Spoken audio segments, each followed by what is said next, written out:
Okay, well, I'm here at my first water crossing on day 2. Last night was colder than a witch's tea and a brass bee, I'll tell you.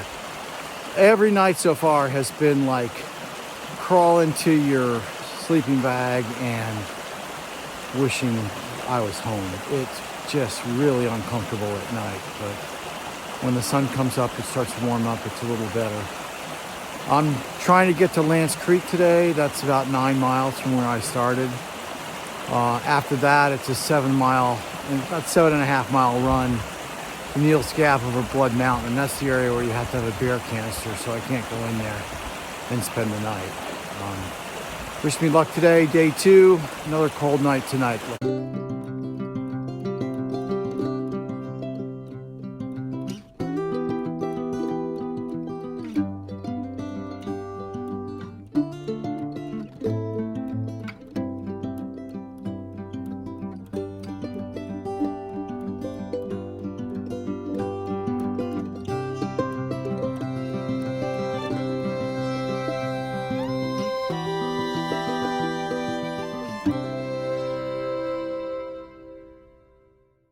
Okay, so here I am.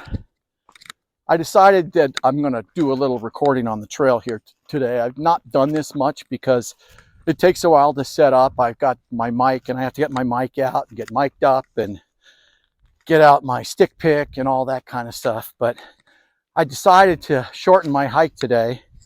I know if you watched the last little clip, I said I was going to make it to Lance Creek. I decided not to do that. It's supposed to be another really cold night.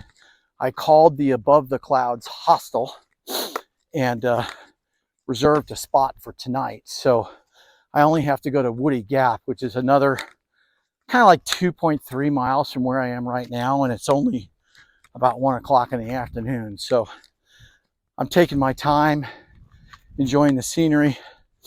I've met a bunch of really, really cool people. I just talked to Sleepwalker. Sleepwalker's a retired New York firefighter. He was in the towers, on 9/11 when they went down.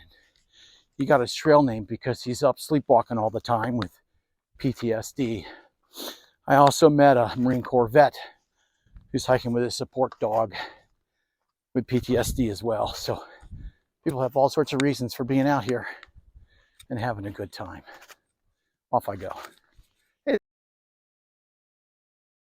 So I'm here with Full Throttle. Full Throttle. Yeah. He and I were talking about the physical, mental, and spiritual stuff. He's big on the spiritual side. You want to talk about that for a second?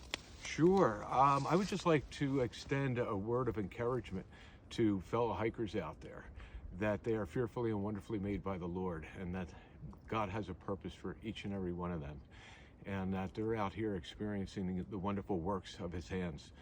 And to connect with that is a wonderful thing, to have that opportunity. So just think upon the things of the Lord, think of the things that He has made, and the purpose and the calling that they might have from God in their life, because He cares about every one of you. And His redemption is there for everyone who hears and believes and trusts in His Son, Jesus our Lord. So I pray that this journey would be a blessing to every one of you, and that you would come home safely to your families.